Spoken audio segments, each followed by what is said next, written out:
2024 बुद्ध पौर्णिमा कधी आहे आणि वैशाख पौर्णिमेला बुद्ध पौर्णिमा का साजरी केली जाते याविषयीची माहिती आणि इतिहास थोडक्यात मी आपल्याला या व्हिडिओद्वारे सांगणार आहे। उपाय मराठी या चॅनलमध्ये आपलं स्वागत आहे। माझे तुम्ही पूर्वीचे पौर्णिमांच्या विषयीचे व्हिडिओ पाहिले असतील, नसतील तर अवश्य पहा। प्रत्येक महिन्याच्या शुक्ल पक्षातील चतुर्दशीच्या दुसऱ्या दिवशी पौर्णिमेचा सण साजरा केला जातो। यंदा 23 मे रोजी वैशाख पौर्णिमा आहे आणि याच पौर्णिमेला बुद्ध पौर्णिमा असेही म्हणतात। हिंदू धर्मानुसार भगवान श्रीहरी विष्णूंनी बुद्धांचा जो 9वा अवतार घेतला, ह्या 9वा अवतार जो घेतला तो जो वेळ होता तो वैशाख पौर्णिमा होती आणि त्या वैशाख पौर्णिमेलाच श्री बुद्धांचा जन्म झालेला आहे। तर अशा प्रकारे दरवर्षी वैशाख महिन्यातील पौर्णिमेला बुद्ध जयंती साजरी केली जाते। बुद्ध जन्मोत्सव साजरा केला जातो। या दिवशी भगवान बुद्धांची पूजा केली जाते। या दिवशी भगवान बुद्धांना आत्मज्ञान आणि निर्वाण प्राप्त झाले असे म्हटले जाते।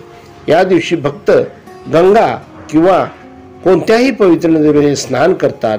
त्याचबरोबर गया हे बुद्धांचे ठिकाण आहे, त्या ठिकाणी सुद्धा लोक दर्शनासाठी जात असतात व तिथं सुद्धा पूजा केलेली।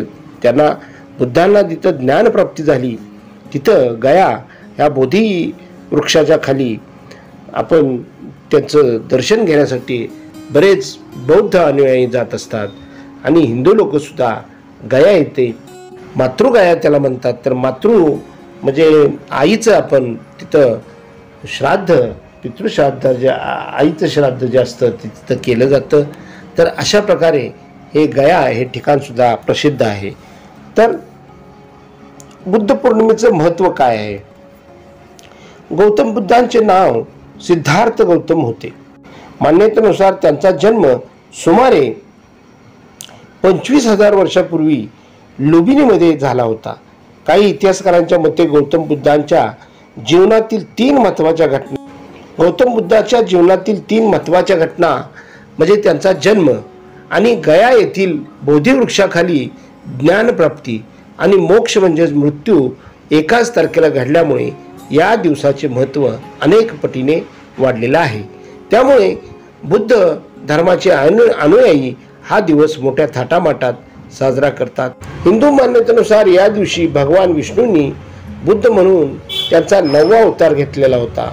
अशा प्रकारे बुद्ध पौर्णिमेचा जो इतिहास आहे, भगवान बुद्धांचा जन्म लुबिनी नेपाळ येथे राजकुमार सिद्धार्थ म्हणून झाला। राजकुमार सिद्धार्थने आयुष्यातील पहिली 20 वर्षे अतिशय विलासी जीवन जगले। एके दिवशी म्हातारपण आणि मृत्यू पाहून ते इतके दुःखी झाले की त्यांनी आपले घर सोडले आणि मानवी जीवनाच्या सत्याच्या शोधामध्ये ते निघालेले आहेत। ते जंगलातून जात असताना एके दिवशी ते बौद्ध गयेतील एका बोधी वृक्षाखाली बसून त्यांना ध्यान करीत बसले आणि जोपर्यंत त्यांना ज्ञानप्राप्ती होत नाही तोपर्यंत मी उठणार नाही असं त्यांनी म्हटलं। त्यांनी अनेक संकटे सोसली पण आपल्या निर्धारावर ठाम राहिले आणि शेवटी प्रगल्भ अनुभूतीच्या क्षणी सिद्धार्थाने अहंकाराचा भ्रम सोडला आणि अमर्याद ज्ञान प्राप्त केले। त्यासाठी त्याने राज्याचा त्याग केला होता। अशा प्रकारे राजकुमार सिद्धार्थला त्याच्या कठोर तपश्चर्याद्वारे ज्ञान प्राप्त झाले आणि ते राजकुमार सिद्धार्थ गौतम बुद्ध झाले।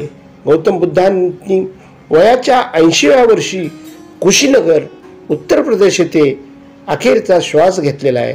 शेवटी वयाच्या 35व्या वर्षी त्यांना त्यांच्या प्रश्नाची उत्तर मिळाली आणि राजकुमार सिद्धार्थला गौतम बुद्ध म्हणून ज्ञान प्राप्त झाले। इतर लोकांच्या ज्ञान मार्गावर नेण्यासाठी त्यांनी आयुष्यभर धर्माचा उपदेश केला आणि आपला बौद्ध धर्म त्यांनी स्थापन केलेला आहे आणि त्यांनी बौद्ध धर्माच्या आधारावर त्यांनी जे गोरगरीब लोक आहेत त्यांना धर्माची शिकवण दिली आणि त्यांना ज्ञानमार्ग त्यांना प्राप्त करून दिलेला आहे. अशा प्रकारे गौतम बुद्ध हे यांचा इतिहास आपण पाहिलेला आहे. आता बुद्ध पौर्णिमेचं जो मूळ तारीख आहे ती बुद्ध पौर्णिमा सुरू होते संध्याकाळी 6:47 22 मे 2024 रोजी बुधवारी आणि बुद्ध पौर्णिमा संपते 23 मेला संध्याकाळी 7:22 23 मे 2024 रोजी आणि उदय तिथीनुसार 23 मेला आपण बुद्ध पौर्णिमा साजरी करणार आहे. बुद्ध पौर्णिमेचा जो उत्सव आहे तो भारतासह अनेक देशामध्ये विशेषतः भारतातील बोधगया, सारनाथ, वाराणसीमध्ये बुद्ध जयंती मोठ्या थाटामाटात साजरी केली जाते. हा सण वेगवेगळ्या प्रकारे साजरा केला जातो. उपासना, ध्यान, बौद्ध धर्माचे अनुयायी बौद्ध मूर्तीची पूजा करण्यासाठी आणि ध्यान करण्यासाठी बौद्ध मंदिरात भेट देणार आहेत. संवाद, या दिवशी लोक त्यांचे धार्मिक संवाद आणि अनुभव शेअर करतात, बौद्ध धर्माच्या तत्वावर चिंतन करतात आणि त्यांच्या आध्यात्मिक विकासासाठी गुरुकडून शिकवण घेतलेली असते. दान, लोक बुद्ध जयंतीला मोठ्या प्रमाणात दान करतात. ते गरीब आणि गरजूंना अन्न, वस्त्र आणि गरजेच्या ज्या इतर वस्तूचे वाटप ते करत असतात आणि अशा प्रकारे मोठ्या प्रमाणामध्ये दान या धर्मामध्ये केलं जातं. बौद्ध धर्माची शिकवण, या दिवशी लोक बुद्धांची शिकवणी ऐकतात आणि त्यांच्या जीवनात अंमलात आणण्याचा प्रयत्न करतात. बौद्ध तीर्थक्षेत्रे, बौद्ध समाज बौद्ध तीर्थक्षेत्राचे आयोजन करतात. त्यामध्ये ध्यान, उपासना, बौद्ध भिक्षूसोबत सहवास, समावेश इत्यादी सर्व केलं जातं. तर अशा प्रकारे गौतम बुद्धांचा जन्म हा वैशाख पौर्णिमेच्या दिवशी झाल्यामुळे वैशाख पौर्णिमेला आपण बुद्ध जयंती साजरी करत असतो आणि श्री हरी विष्णूंचा 9वा अवतार श्री गौतम बुद्ध यांची आपण पूजा करत असतो.